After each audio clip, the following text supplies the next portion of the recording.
Hello students, how are you? I believe all of you are healthy and happy at your respective places with your friends and family. This is the second installment of Understanding the short story written by Selma Lagerlöf entitled as The Rat Trap. Earlier we learned that how the peddler, the rat trap seller, was always chased away by the people. And for the first time he was treated kindly by the old crofter, who was a very good host, who provided him shelter and food and confidence also. But the peddler very shamelessly deceived him, cheated on him by stealing his 30 kroner. And after that, what happened to him? Let's go through it now. As he walked along with the money in his pocket, he felt quite pleased with his smartness. He realized, of course, that at first he dared not continue on the public highway, but must turn off the road into the woods. Because he has stolen something and it was quite a small place, that is why he decided not to walk on the road but get inside the woods, the forest. During the first hours, this caused him no difficulty. Later in the day, it became worse, for it was a big and confusing forest which he had gotten into. He tried, to be sure, to walk in a definite direction, but the paths twisted back and forth so strangely. He walked and walked without coming to the end of the wood. And finally he realized that he had only been walking around in the same part of the forest. All at once he recalled his thoughts about the world and the rat trap. Now his own turn had come. He had let himself be fooled by a bait and had been caught. The whole forest, with its trunks and branches, its thickets and fallen logs, closed in upon him like an impenetrable prison from which he could never escape. Impenetrable, something that you cannot pass through. So he is talking about the woods. Here you can see the picture of the woods. And once you enter inside the woods, you can see how confusing it could actually get, because all the trees, they look exactly the same. There is no trodden path, nothing to be aware of, and you keep on encircling inside the same area. So when the same happened with the rat trap seller, the peddler, and then he realized that he was actually roaming around in the same area. See, the same thing happens with the rat also. The rat takes the bait, gets caught inside the trap, the rat trap, and then when the rat realizes that he was in a closed area, then he keeps on encircling in the rat trap. And that is when, when we set up a rat trap somewhere in the house or somewhere in our place, and when the rat is caught, you can hear the sound. The rat is roaming around inside the rat trap, trying to get out, trying to find a way out. The same happened with the rat trap seller. He took the bait, he stole the money, and now he was caught inside a trap from which he could never get out. It was late in December. Darkness was already descending over the forest. This increased the danger and increased also his gloom and despair. Now the rat trap seller, the peddler, the tramp, the vagabond was completely disappointed, grief-stricken, because he could not find a way out, and he walked throughout the day. He was completely tired to death, and he realized that he could never find an end and might die here in the forest.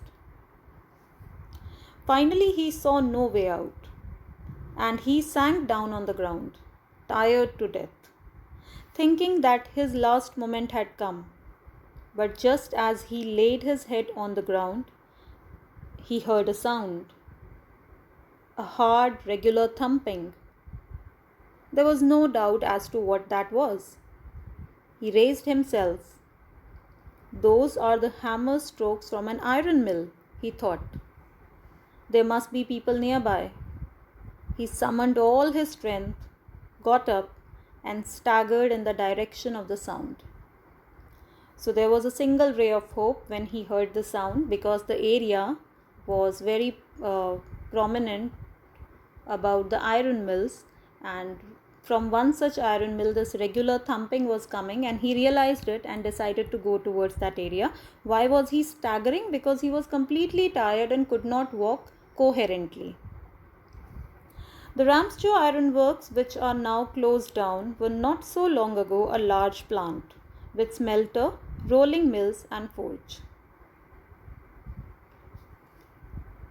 In the summertime, long lines of heavily loaded barges and scows slid down the canal, which led to a large inland lake, and in the winter time, the roads near the mill were black from all the coal dust which sifted down from the big charcoal crates. So, this particular paragraph is basically rich with the vocabulary related to metallurgy or creating something out of the raw material, especially metal.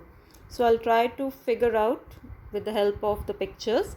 This is an old iron mill. So he heard the regular thumping and decided to go in the direction, and he found an old iron mill. In this picture you can see three particular equipments used in metallurgy. The first picture on the top left is a smelter. So when the raw material, the raw metal is brought, it is put inside the smelter to melt it down, because then we have to shape it into different things. So firstly, the metal is to be melted down. Then with the help of the rolling mills you can see in picture number 2. Rolling mills, it's just like the pasta making machine, if you have seen how it works, that we have the dough prepared, then we put the dough in the pasta making machine, the rolling machine, and then it is completely flattened. We keep on flattening it until we get the right amount of width, and then we can cut down the particular dough in various shapes and sizes. So in the same manner, when the metal is melted completely with the help of the smelter, then later on it is put inside the rolling mills, from where you can cut it and put it into regular blocks, like rectangular blocks. And then you put those rectangular blocks in a forge. Here in the third picture you can see that forge is there. There again you can use the small blocks to melt down, and then you can put them into various shapes. So that is how it is usually done. And in this picture, the top picture, the first picture is of barge, is a barge. Barge is a flat bottom transport vehicle that runs inside the water, that runs over the water. And in the second picture you can see the scows. It's a scow. It is also a flat bottomed vehicle used for transportation. So the pig iron, the metals, logs, and all these things, they would be transported with the help of scows and barges. So Ramsjo Iron Works in earlier years was quite flourishing and prosperous iron mill, but now it was not such a case, but still it existed for sure. During one of the long dark evenings just before Christmas, the master smith and his helpers sat in the dark forge near the furnace waiting for the pig iron. Pig iron is the raw material, the raw iron, which had been put in the fire to be ready to put on the anvil. Every now and then, one of them got up to stir the glowing mass with a long iron bar, returning in a few moments, dripping with perspiration, though, as was the custom, he wore nothing but a long shirt and a pair of wooden shoes. In the second last line, perspiration is when you have all the sweat, when you have sweat all over, perspiration. But let's go through the other vocabulary, the other words here. This is a picture of a blacksmith shop, and you can figure out who the master smith is, the one with the white dress, and he is preparing something with the help of his apprentice. And this man standing facing the master smith is the apprentice. You can see the anvil also.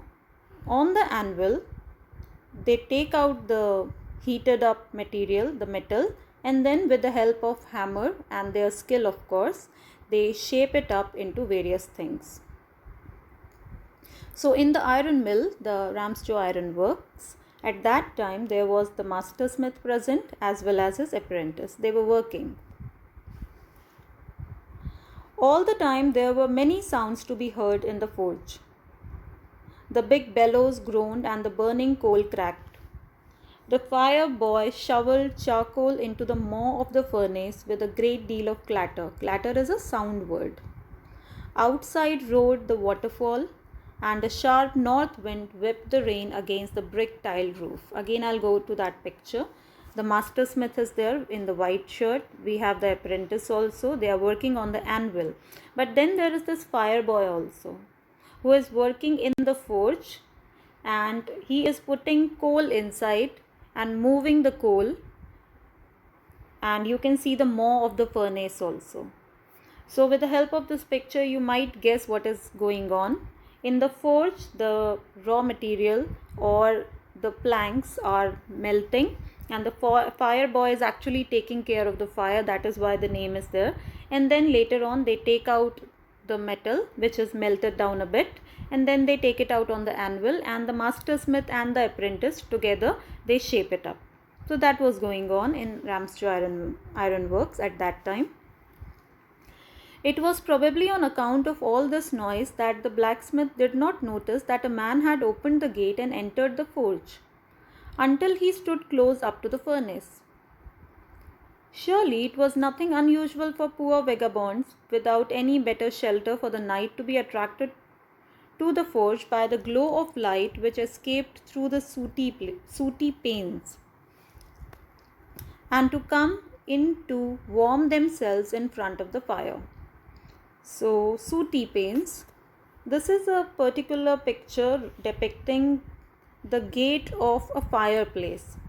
So, what is happening that because the fire keeps on burning inside, and we have that smoke also which keeps on roaming in the air, and because of that the glass becomes completely covered with the dark material, the black material, and that is why sooty panes. It's quite common in a fireplace. It's quite common in an iron mill also, because there is regular fire burning. So the master smith and the apprentice as well as the fire boy, they were working, and then they noticed this peddler was standing there. The blacksmiths glanced only casually and indifferently at the intruder. Indifferently, without any consideration. He looked the way people of his type usually did, with a long beard, dirty, ragged, and with a bunch of rat traps dangling on his chest. Dangling is hanging loosely. So they saw this man who was very dirty, his beard was there, and he was completely covered in rags, a poor fellow, maybe a rat trap seller for sure. They paid no attention towards him. They were not at all kind towards him. He asked permission to stay, and the master blacksmith nodded a haughty consent without honoring him with a single word. Haughty means without any consideration or without any respect. The tramp did not say anything either. He had not come there to talk, but only to warm himself and sleep. So finally he got permission from the master blacksmith. In those days, the Ramsjo iron mill was owned by a very prominent iron master, whose greatest ambition was to ship out good iron to the market. He watched both night and day to see that the work was done as well as possible. And at this very moment, he came into the forge on one of his nightly rounds of inspection. Here in this picture, you can see the person completely covered in rags in black and white. How poor a person could be. He is also wearing a hat, and on the other side, the right hand side, you can see the iron master. Why the picture is here, you can clearly see the class difference, how different they are. Naturally, the first thing he saw was the tall ragamuffin, who had eased his way so close to the furnace that steam rose from his wet rags. Ragamuffin, a person or anything completely wrapped in rags. So here in the picture you can see that how the peddler, the poor fellow, also a thief of course, was completely wrapped in rags. That is why ragamuffin. So the iron master noticed that there was a man lying there. The ironmaster did not follow the example of the blacksmiths, who had hardly deigned to look at the stranger. Deigned to look at the stranger means cared to look at the stranger. He walked close up to him, looked him over very carefully, then tore off his slouch hat to get a better view of his face. Slouch means hanging or covering. So this man was obviously trying to sleep, and he put his hat over his face so that he could sleep. And when the ironmaster arrived, he was suddenly very surprised to see this person, and then he closely noticed him, and to look at his face more closely, he lifted up the hat. "But of course it is you, Nils Olof," he said. "How you do look." Well, with this, I would like to close the session for today, because what happened here is that the ironmaster definitely mistook the peddler for somebody else, somebody named Nils Olof. Now this is quite a twist, because this peddler stole the money, was trying to hide himself, and he never wanted to be recognized by anybody. But here came the man, a very rich man, prominent man in the entire area, and he was claiming that this person, the peddler, was somebody whom he knew. So what will happen, what will unravel, that we will see in the next session. And I would like to close the session with this particular quote by Confucius: "A man who has committed a mistake and doesn't correct it is committing another mistake." So the rat trap seller, the peddler, always stole the money from here or there, but he received kindness for the first time. Again he deceived the person. He committed a mistake and never tried to cover it up, never tried to correct it anyhow, and he was not at all guilt stricken also. So when somebody is doing that, you are only committing another mistake if you are not correcting yourself. So what will happen to the peddler, that we will go through in the next session. For now, I would like to thank you again for listening to me.